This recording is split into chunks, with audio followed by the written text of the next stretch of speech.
অনেককাল আগের কথা। একটা গ্রামে পুরনো ক্ষেত ছিল। সব গ্রামবাসী মনে করত ওই ক্ষেত অভিশপ্ত। যে কৃষকই ওই ক্ষেতে চাষ করত তার সব ফসল শুকিয়ে যেত। ওই ক্ষেতের জমির রং ছিল রক্তের মতন লাল। যেই ওই ক্ষেতে কাজ করতে যেত সে ওখানে ভয়ের ভয়ের আওয়াজ পেত। আরে পালাও রে পালাও, নিজের জান বাঁচিয়ে পালাও। একদিন এক কৃষক ওই ক্ষেতে চাষ করছিল।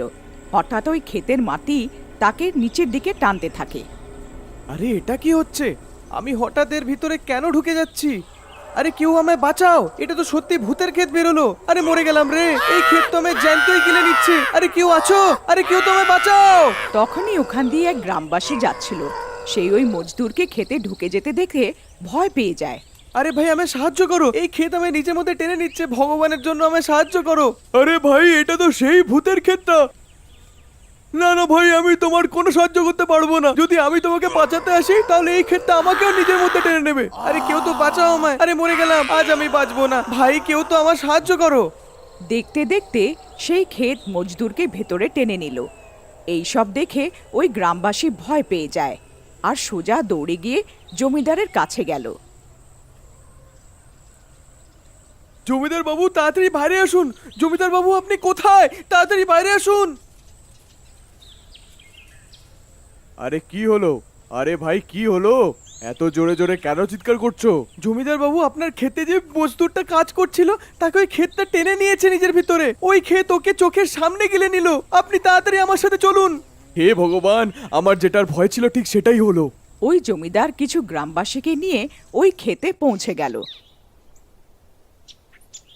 দেখো ভাইরা, এই জায়গাটাই ওই মজদুরটা দাঁড়িয়ে ছিল। হঠাৎ ওই ক্ষেতা মজদুরকে গিলে নিল। ভাইজন তোমরা একটা কাজ করো, তাড়াতাড়ি এই জায়গাটা খুঁড়ে ফেলো। হতে পারে আমরা ওই মজদুরকে জীবিত পেয়ে যাই। হতে পারে তার শ্বাস চলছে এখনো। তারপর ওরা সব গ্রামবাসী মিলে খুঁড়তে শুরু করে দিল। ওদের খুঁড়তে খুঁড়তে অর্ধেক দিন কেটে যায়, কিন্তু ওই মজদুরের কোনো খোঁজ খবরও পেল না। ওরা অনেক গভীর গর্ত খুঁড়ে ফেলে, কিন্তু তারপরেও ওরা ওই মজদুরের খোঁজ খবর পেল না। এইসব দেখে ওই মজদুরের বউ খুব ভয় পেয়ে যায়। জমিদার বাবু, আমার মনে হয় এখন আর খুঁড়ে কোনো লাভ নেই। অনেক গভীর গর্ত খুঁড়ে ফেলেছি। যদি ওর দেহ পাওয়ার হতো তো এখনই পেয়ে যেতাম। সুরেশ দাদা, এরকম কথা বলবেন না। হতে পারে উনি এখনো বেঁচে আছেন। আর একটু খুঁড়ে দেখুন না। আমায় ক্ষমা করে দাও বোন, এখন তো অন্ধকার হয়ে গেছে। এই ক্ষেত এমনিতে অভিশপ্ত, রাতে এখানে থাকলে অনেক বিপদ হতে পারে। আমার মনে হয় আমাদের নিজেদের ঘরে যাওয়া উচিত। এবার এই ক্ষেত আমাদের না গিলে নেয়। এইটুকু বলে ওরা সব গ্রামবাসী ওখান থেকে চলে যায়। ওর বউ দুঃখে ওই গর্তের পাশে বসে যায়। তখনই এক আপন ভোলা ওই পাশ দিয়ে যাচ্ছিল। আরে এত সুন্দর মহিলা এত রাতে এখানে কি করছে?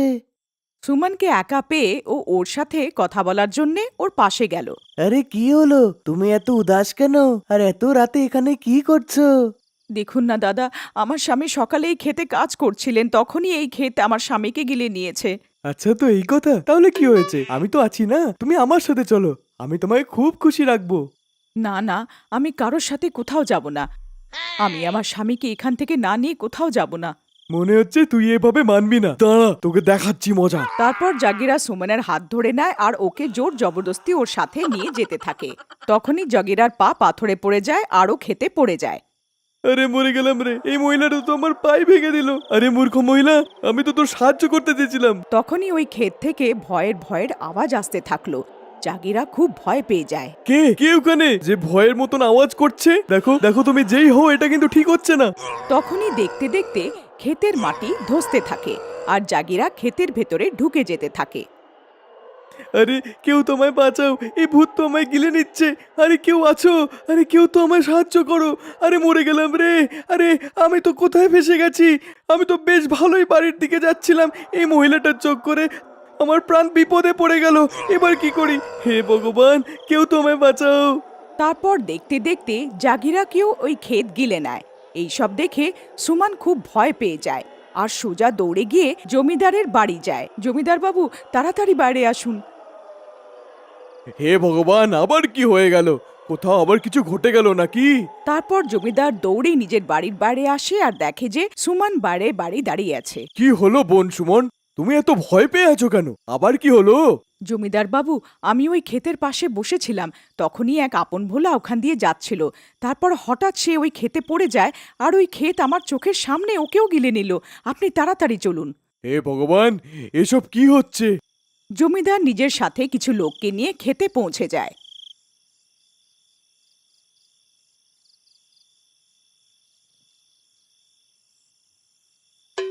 ভাই, আমার তো মনে হয় এই সব ওই লোভী জমিদারটার জন্য হচ্ছে। এই আগে প্রথম থেকেই জানতো যে ক্ষেতটা অভিশপ্ত, তাও নিজের লোভের জন্য এই মজদুরটাকে ভাড়ায় দিয়ে দিয়েছিল। আমি তো বলি জমিদারকেই এই ক্ষেতে বেঁধে দাও, তাতে কি এই ক্ষেতটাও ওকে যেন গিলে নেয়। আরে ভাই, এটা কেমন কথা বলছো? আমি কি করে জানবো যে এই ক্ষেতটা অভিশপ্ত? এতে আমার কোনো দোষ নেই। পুরো গ্রাম এটা জানে যে তুমি এক নম্বর শয়তান আর লোভী মানুষ। তোমার অবশ্যই শিক্ষা পাওয়া উচিত। চলো ভাইজন, আমরা সবাই একে এখানেই বেঁধে ফেলি। তারপর ওইসব গ্রামবাসী ওকে উঠিয়ে নেয় আর ক্ষেতের দিকে নিয়ে যেতে থাকে। আরে মরে গেলাম রে! আরে তোমাদের সর্বনাশ হবে গ্রামবাসীরা। আমায় কোথায় নিয়ে যাচ্ছ? আমায় ছেড়ে দাও! আরে মরে গেলাম রে! ওরা সব মিলে জমিদারকে ওই ক্ষেতে গাছের সাথে উল্টো করে ঝুলিয়ে ওখান থেকে চলে যায়। আরে গ্রামবাসী, আমায় এখানে ছেড়ে কোথায় যাচ্ছ? আরে সর্বনাশক, ফিরে এসো বলছি। আমায় এই ভূতের খেতে একা রেখে যেও না। তারপর ওই গ্রামবাসী সব ওখান থেকে চলে যায় আর জমিদার ওখানে একা ঝুলতে থাকে। তখনই ওই ক্ষেত থেকে ভুতুড়ে আওয়াজ আসতে থাকে। ওই জমিদার খুব ভয় পেয়ে যায়। কে ভাই, কে আছে ওখানে? আমায় ক্ষমা করে দাও, আমি ভুল করে ফেলেছি। তখনই ক্ষেত থেকে জাগেরা বেরিয়ে আসে। ও একটা ভূত হয়ে গেছিল। আরে মরে গেলাম রে! এ তো সত্যি একটা ভূত। হে ভগবান, এবার আমি কি করি? আরে কেউ তোমাকে বাঁচাও! এবার তোকে আমার থেকে কেউ বাঁচাতে পারবে না। খিদের চোটেই সকাল থেকে ছটপট করছিলাম।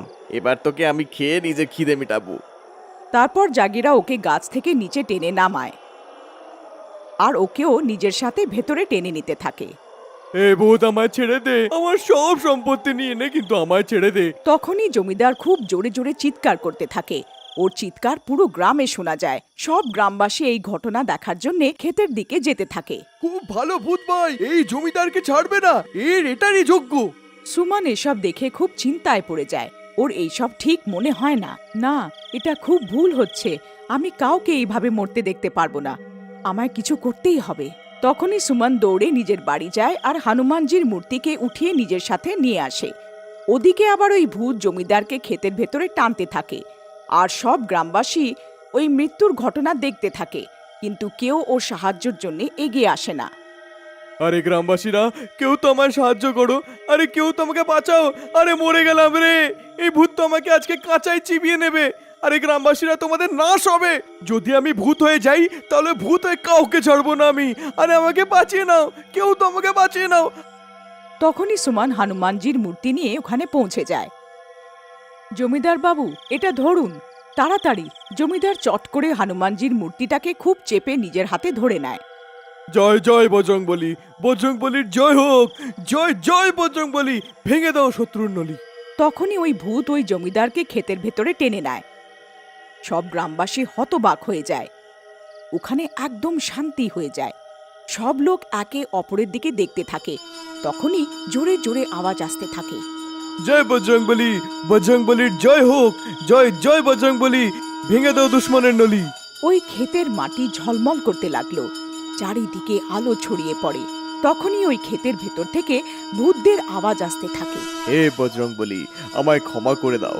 আমি এখনই, ঠিক এখনই ক্ষেত ছেড়ে চলে যাব। হে বজরংবলী, আমাকে ক্ষমা করে দাও। আমায় ক্ষমা করে দাও বজরংবলী। তখনই ওই জমিদার, জাগিরা আর মজদুর ক্ষেত থেকে বাইরে বেরিয়ে আসে। আরে বেঁচে গেলাম রে! আমি তো বেঁচে গেলাম। হে ভগবান, তোমার লক্ষ লক্ষ ধন্যবাদ। বলো মহাবলী হনুমানের জয়! জয় জয় বজরংবলী, বজরংবলীর জয় হোক। যেই হনুমানজির মূর্তি ওই ক্ষেতের মাটিকে ছুঁয়ে দেয়, ওই ক্ষেত অভিশাপ থেকে মুক্ত হয়ে যায়। ওই ক্ষেতের মাটিও এখন লাল রং থেকে সাধারণ রঙের হয়ে যায়। সুমনও নিজের স্বামীকে ফিরে পেয়ে খুশি হয়ে যায়। জমিদারও নিজের ভুল বুঝতে পারে।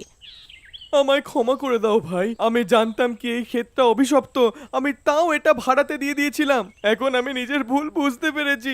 আজ সুমন না থাকলে আমি বেঁচে থাকতাম না। আমার ভাই, আজ থেকে এই ক্ষেতটা তুমিই রেখে নাও। এরপর আজ থেকে তোমার অধিকার হবে এই ক্ষেতে। আর এইভাবে ওই ক্ষেত অভিশাপ থেকে মুক্ত হয়ে যায় আর পুরো গ্রাম আবার হাসি খুশি থাকতে থাকে।